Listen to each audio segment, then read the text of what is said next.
तो प्रेम से बोलिए भगवान विष्णु की जय, माता लक्ष्मी की जय। सुनते हैं श्री बृहस्पति देव की कथा। भारतवर्ष में एक प्रतापी और दानी राजा राज्य करता था। वह नित्य गरीबों और ब्राह्मणों की सहायता करता था। यह बात उसकी रानी को अच्छी नहीं लगती थी।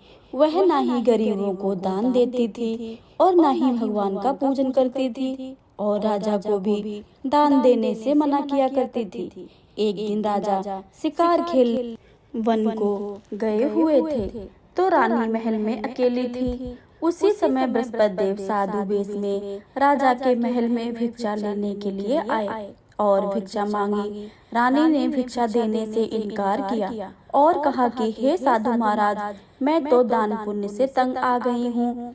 मेरे पति सारा धन लुटाते रहते हैं। मेरी इच्छा है कि हमारा धन नष्ट हो जाए और ना ही फिर रहेगा बांस और ना ही बजेगी बांसुरी। साधु ने उत्तर दिया, यदि तुम्हारी ऐसी इच्छा है तो तथास्तु। तुम ऐसा करना कि बृहस्पतिवार को घर लीपकर पीली मिट्टी से अपना सिर धोकर स्नान करना, भट्टी चढ़ाकर कपड़े धोना। ऐसा करने से आपका सारा धन नष्ट हो जाएगा। इतना कहकर वह साधु महाराज वहां से अलोप हो गए। साधु के कहे के अनुसार बातों को पूरा करते हुए रानी को केवल 3 बृहस्पतिवार ही बीते थे कि उसकी समस्त धन संपत्ति नष्ट हो गई। भोजन के लिए राजा का परिवार तरसने लगा। तब एक दिन राजा ने रानी से बोला कि हे रानी, तुम यहीं रहो, मैं दूसरे देश को जाता हूँ, क्योंकि यहाँ पर सभी लोग मुझे जानते हैं, इसलिए मैं कोई छोटा कार्य नहीं कर सकता हूँ। ऐसा कहकर राजा परदेश चला गया। वहाँ वह जंगल में लकड़ी काट कर लाता और शहर में बेचता। इस तरह वह अपनी जीवन व्यतीत करने लगा। इधर राजा के परदेश जाते ही रानी और दासी दुखी रहने लगी। एक बार जब रानी और दासी को 7 दिन तक बिना भोजन के रहना पड़ा तो रानी ने अपनी दासी से कहा कि हे दासी, पास के ही नगर में मेरी बहन रहती है, वह बड़ी ही धनवान है, तू उसके पास जा और कुछ लेकर आ ताकि थोड़ी बहुत गुजर बसर हो जाए। दासी रानी की बहन के पास गई। उस दिन गुरुवार था और रानी की बहन उस समय बृहस्पतिवार व्रत कर की कथा सुन रही थी। दासी ने रानी की बहन को अपनी रानी का संदेश दिया, लेकिन रानी की बड़ी बहन ने कोई उत्तर नहीं दिया। जब दासी को रानी की बहन से कोई उत्तर नहीं मिला तो वह बड़ी दुखी हुई और उसे क्रोध आया। दासी ने वापस आकर रानी को सारी बातें बता दी। सुनकर रानी ने अपने भाग्य को कोसा। उधर रानी की बहन ने सोचा कि मेरी बहन की दासी आई थी, परंतु मैं उससे नहीं बोली, इससे वह उसे बहुत दुख हुआ होगा। कथा सुनकर और पूजन समाप्त करके वह अपनी बहन के घर आई और कहने लगी कि हे बहन, मैं बृहस्पतिवार की व्रत कथा सुन रही थी। तुम्हारी दासी मेरे घर आई थी, परंतु जब वह कथा होती है तब तक वो ना ही उठते हैं और ना ही बोलते हैं, इसलिए मैं नहीं बोली। कहो दासी, क्यों गई थी? रानी बोली, बहन, तुमसे क्या छिपाऊं, हमारे घर में खाने तक को वो अनाज नहीं है। ऐसा कहते कहते रानी की आंखें भर आईं। उसने दासी समेत पिछले 7 दिनों से भूखे रहने की बात अपनी बहन को विस्तार पूर्वक सुना दी। रानी की बहन बोली, देखो बहन, भगवान बृहस्पति देव सबकी मनोकामनाओं को पूर्ण करते हैं। देखो, शायद तुम्हारे घर में अनाज रखा हो। रानी तो पहले विश्वास नहीं हुआ, पर बहन के आग्रह करने पर उसने अपनी दासी को अंदर भेजा तो देखा सचमुच अनाज से भरा हुआ एक घड़ा मिल गया। यह देखकर दासी को बड़ी हैरानी हुई। दासी रानी से कहने लगी कि हे रानी, जब हमको भोजन नहीं मिलता है तो हम व्रत ही करते हैं, इसलिए क्यों ना इनसे व्रत की कथा और विधि पूर्वक व्रत पूछ लिया जाए ताकि हम भी व्रत कर सके। तब रानी ने अपनी बहन से बृहस्पतिवार व्रत के बारे में पूछा। उसकी बहन ने बताया, बृहस्पतिवार के व्रत में चने की दाल और मुनक्का से भगवान विष्णु का केले की जड़ में पूजन करें और दीपक जलाएं। व्रत की कथा सुने और पीला भोजन ही करें, इसमें बृहस्पति देव प्रसन्न होते हैं। व्रत और पूजन विधि बताकर रानी की बहन अपने घर को लौट गई। 7 दिन के बाद जब गुरुवार आया तो रानी और दासी ने व्रत रखा। घुड़साल में जाकर चना और गुड़ ले आई, फिर उससे केले की जड़ तथा भगवान विष्णु का पूजन किया। अब पीला भोजन कहाँ से आए, इस बात को लेकर दोनों बहुत दुखी थे। चूंकि उन्होंने व्रत रखा था, इसलिए बृहस्पति देव उनसे प्रसन्न थे। इसलिए वे एक साधारण व्यक्ति का रूप धारण कर 2 थालों में सुंदर पीला भोजन दासी को दे गए। भोजन पाकर दासी प्रसन्न हुई और फिर रानी के साथ मिलकर भोजन ग्रहण किया। इसके बाद सभी गुरुवार को व्रत और पूजन करने लगी। बृहस्पति भगवान की कृपा से उनके पास फिर से धन संपत्ति आ गई, परंतु रानी फिर से पहले की तरह आलस्य करने लगी। तब दासी बोली, देखो रानी, तुम पहले भी इस प्रकार आलस करती थी। तुम्हें धन रखने में कष्ट होता है, इस कारण सभी धन नष्ट हो गया। और जब भगवान बृहस्पति देव की कृपा से धन मिला है तो तुम्हें फिर से आलस्य होता है। रानी को समझाते हुए दासी कहने लगी कि हे, बड़ी मुसीबतों के बाद हमने यह धन पाया है, इसलिए आलस्य छोड़ो। हमें दान पुण्य करना चाहिए, भूखे मनुष्य को भोजन कराना चाहिए और धन को शुभ कार्यों में खर्च करना चाहिए, जिससे तुम्हारे कुल का और यश बढ़ेगा, स्वर्ग की प्राप्ति होगी और पितृ प्रसन्न होंगे। दासी की बात मानकर रानी अपना धन शुभ कार्यों में खर्च करने लगी, जिससे पूरे नगर में उसका यश फैलने लगा। एक दिन राजा दुखी होकर जंगल में एक पेड़ के नीचे आसन जमाकर बैठ गया। वह अपनी दशा को याद करके व्याकुल होने लगा। बृहस्पतिवार का दिन था। एकाएक उसने देखा कि निर्जन वन में एक साधु प्रकट हुए। वह साधु वेश में स्वयं बृहस्पति देवता थे। लकड़हारे के सामने आकर बोले कि हे लकड़हारे, इस सुनसान जंगल में तू चिंतामग्न क्यों बैठा हुआ है? लकड़हारे ने दोनों हाथ जोड़कर प्रणाम किया और उत्तर दिया कि हे महात्मा जी, आप सब कुछ जानते हैं और मैं आपको क्या कहूँ। यह कहकर रोने लगा और साधु को अपनी आत्मकथा सुनाई। महात्मा जी ने कहा, तुम्हारी स्त्री ने बृहस्पति के दिन बृहस्पति भगवान का निरादर किया था, जिसके कारण रुष्ट होकर उन्होंने तुम्हारी यह दशा की है। अब तुम चिंता मत करो और मेरे कहने पर चलो तो तुम्हारे सभी कष्ट दूर हो जाएंगे और भगवान पहले से भी अधिक संपत्ति देंगे। तुम बृहस्पति के दिन कथा किया करो। 2 पैसे के चने मुनक्का लाकर उसका प्रसाद बनाओ और शुद्ध जल से लोटे में शक्कर मिलाकर अमृत तैयार करो। कथा के पश्चात अपने सारे परिवार और सुनने वाले प्रेमियों में अमृत व प्रसाद बांटकर आप भी ग्रहण करो। ऐसा करने से तुम्हारी भगवान सारी इच्छा और मनोकामनाएं पूरी करेंगे।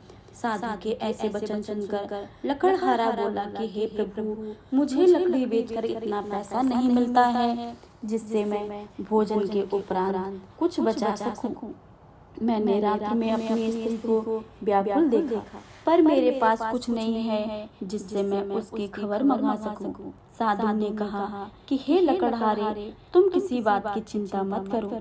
बृहस्पति के दिन तुम रोजाना की तरह लकड़ियां लेकर शहर को जाओ। तुम्हें रोजाना से दुगना धन प्राप्त होगा, जिससे तुम भली भांति भोजन कर लोगे और बृहस्पति देव का पूजा का सामान भी आ जाएगा। इतना कहकर साधु अंतर्ध्यान हो गए। धीरे धीरे समय व्यतीत होने पर फिर वही बृहस्पतिवार का दिन आया। लकड़हारा जंगल में लकड़ी काटकर किसी शहर में बेचने गया। उसे उस दिन और अधिक पैसा मिला। राजा ने गुड़ और चना आदि लाकर गुरुवार का व्रत किया। उस दिन से उसके सभी कलेश दूर हो गए। परंतु जब दोबारा गुरुवार का दिन आया तो बृहस्पतिवार का व्रत करना भूल गया। इस कारण बृहस्पति भगवान नाराज हो गए। उस दिन उस नगर के राजा ने विशाल यज्ञ का आयोजन किया हुआ था तथा शहर में यह घोषणा करवा दी कि कोई भी मनुष्य अपने घर में भोजन न बनाए, न ही आग जलाए। समस्त जनता मेरे यहाँ भोजन करने आए। इस आज्ञा को जो नहीं मानेगा उसको फांसी की सजा दी जाएगी। इस तरह की घोषणा संपूर्ण नगर में करवा दी गई। राजा की आज्ञा के अनुसार शहर के सभी लोग भोजन करने आए, लेकिन लकड़हारा कुछ देर से पहुंचा, इसलिए राजा उसको अपने साथ घर लिवा ले गए। ले जाकर के भोजन करा रहे थे तो रानी की दृष्टि उस खूंटी पर पड़ी जिसमें उसका हार लटका हुआ था। वह वहां पर दिखाई नहीं दिया। रानी ने निश्चय किया कि मेरा हार इस मनुष्य ने चुरा लिया है। उसी समय सिपाहियों को बुलाकर उसको कारागार में डलवा दिया गया। जब लकड़हारा कारागार में पड़ गया और बहुत दुखी होकर विचार करने लगा कि ना जाने ऐसे कौन से पूर्व जन्म के कर्म मुझे यह दुख प्राप्त हो रहे हैं। और उसी समय साधु को याद करने लगा कि जंगल में मिले थे जो।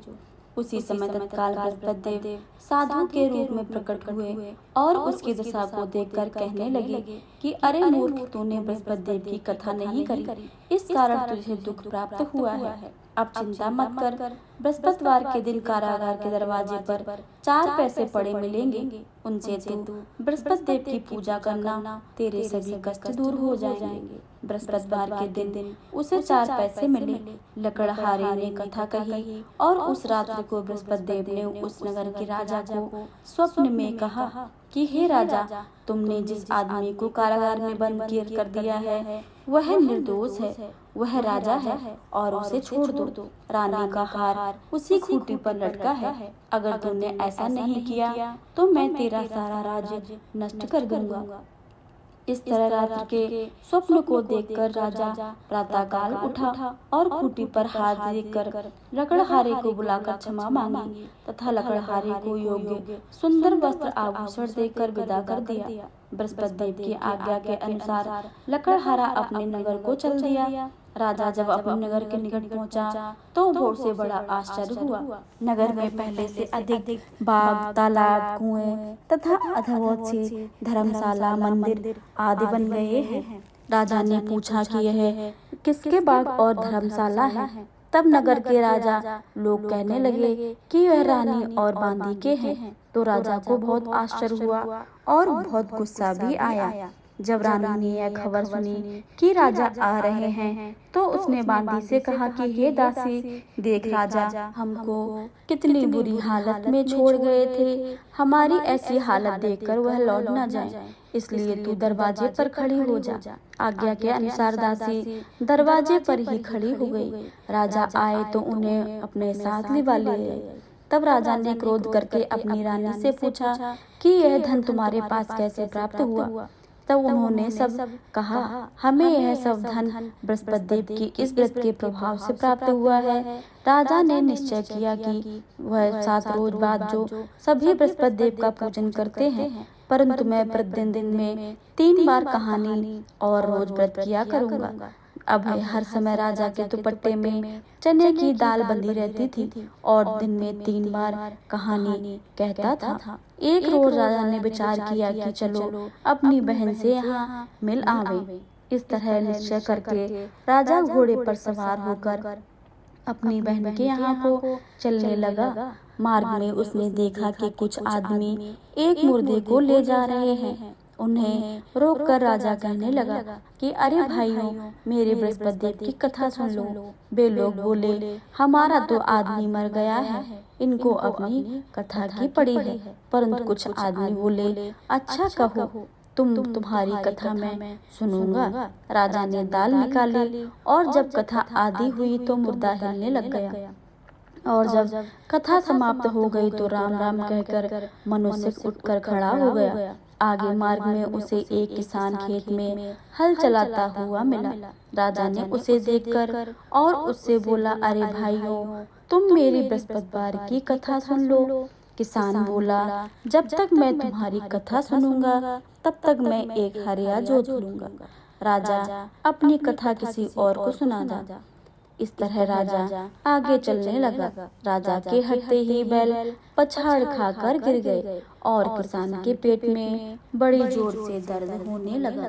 उस समय उसकी माँ रोटी लेकर आई थी उसने जब देखा तो अपने पुत्र से सब हाल पूछा और बेटे से बेटे ने सभी हाल कह दिया। तो बुढ़िया दौड़ी दौड़ी उस घुड़सवार के पास गई और उससे बोली कि मैं तेरी कथा सुनूंगी, तू अपनी कथा मेरे खेत पर चलकर ही कहना। राजा ने बुढ़िया के खेत पर जाकर कथा सुनाई, जिसके सुनते ही वह बैल उठ खड़े हुए। किसान के पेट में दर्द भी बंद हो गया। राजा अपनी बहन के घर पहुंच गया। बहन ने भाई की खूब खातिरदारी की। दूसरे रोज प्रातःकाल राजा जगह तो है देखने लगा कि सब लोग भोजन कर रहे हैं। राजा ने अपनी बहन से कहा कि ऐसा कोई मनुष्य है जिसने भोजन नहीं किया हो, मेरी बृहस्पतिवार की कथा सुन ले। बहन बोली, भैया यह ऐसा देश है कि पहले यहाँ लोग भोजन करते हैं, बाद में अन्य काम करते हैं। अगर कोई पड़ोस में हो तो देख आऊं। ऐसा कहकर देखने चली गई, परंतु उसे कोई ऐसा व्यक्ति नहीं मिला जिसने भोजन नहीं किया था। वह एक कुमार के घर गई जिसका लड़का बीमार था। उसे मालूम हुआ कि उसने यहाँ 3 रोज से किसी ने भोजन नहीं किया है। रानी ने अपने भाई को कथा सुनाने के लिए कुम्हार से कहा। वह तैयार हो गया। रानी जाकर बृहस्पतिवार की कथा गई, जिसको सुनकर उसका लड़का ठीक हो गया। अब तो राजा की प्रशंसा होने लगी। एक रोज राजा ने अपनी बहन से कहा कि हे बहन, हम अपने घर को जाएंगे, तुम भी तैयार हो जाओ। राजा की बहन ने अपनी सास से कहा कि सास ने कहेगा कि चली जा, परंतु अपने लड़के को मत ले जाना, क्योंकि तेरे भाई की कोई औलाद नहीं है। बहन ने अपने भैया से कहा कि हे भैया, मैं तो चलूंगी, पर मेरा कोई बालक नहीं जाएगा। राजा बोले, तब बालक नहीं जाएगा तो तुम भी क्या करोगी? राजा बड़े दुखी मन से अपने नगर को लौट आया। राजा ने अपनी बहन रानी से कहा कि हम निर्वंशी हैं, हमारा मुख देखने का धर्म नहीं है और कुछ भोजन आदि नहीं किया। रानी बोली, हे प्रभु, बृहस्पति देव ने हमें सब कुछ दिया है, हमें औलाद भी अवश्य देंगे। उसी रात को बृहस्पति देव ने राजा को स्वप्न में कहा कि हे राजा, उठ और सभी सोच त्याग दे, तेरी रानी गर्भ से है। राजा की यह बात सुनकर वह बड़े खुश हो गए। 90 महीने में उसके गर्भ से एक सुंदर पुत्र पैदा हुआ। तब राजा बोला कि हे रानी, स्त्री बिना भोजन के रह सकती है, परंतु बिना कहे हुए नहीं रह सकती है। जब मेरी बहन घर आवे तो तुम उससे कुछ मत कहना। रानी ने सुनकर हाँ कर दी। राजा की बहन ने यह शुभ समाचार सुना तो वह बहुत खुशी हुई और बधाई लेकर अपने भाई के घर आई।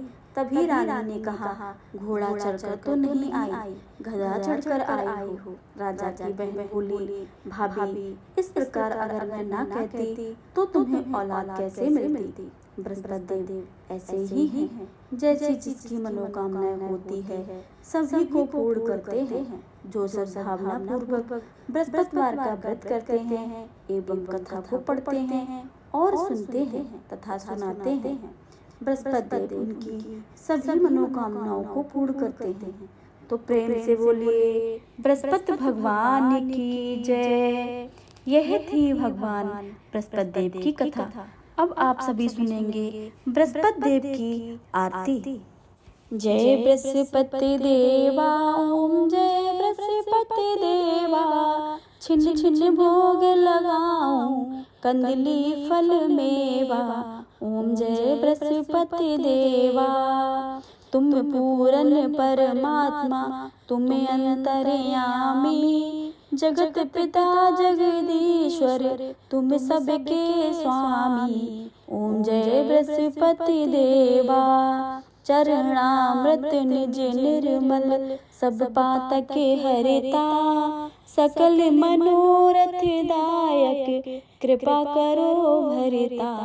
ओम जय बृहस्पति देवा, तन मन धन अर्पण कर, जो जन शरण पड़े, प्रभु प्रकट तब हो कर, आकर द्वार खड़े। ओम जय बृहस्पति देवा, दीन दयाल दयानिधि, भक्तन हितकारी, पाप दोष सब हरता भव बंधन हारी। ओम जय बृहस्पति देवा सकल मनोरथ दायक सब संशय टारो।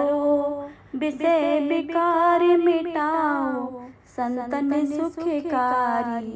ओम जय बृहस्पति देवा जो कोई आरती तेरी प्रेम सहित गावे। जेठानंद आनंद करे सो निश्चय पावे। ओम जय बृहस्पति देवा ओम जय बृहस्पति देवा स्वामी जय बृहस्पति देवा। छिन छिन भोग लगाऊं कंदली फल मेवा। ओम जय बृहस्पति देवा। प्रेम से बोलिए भगवान विष्णु की जय।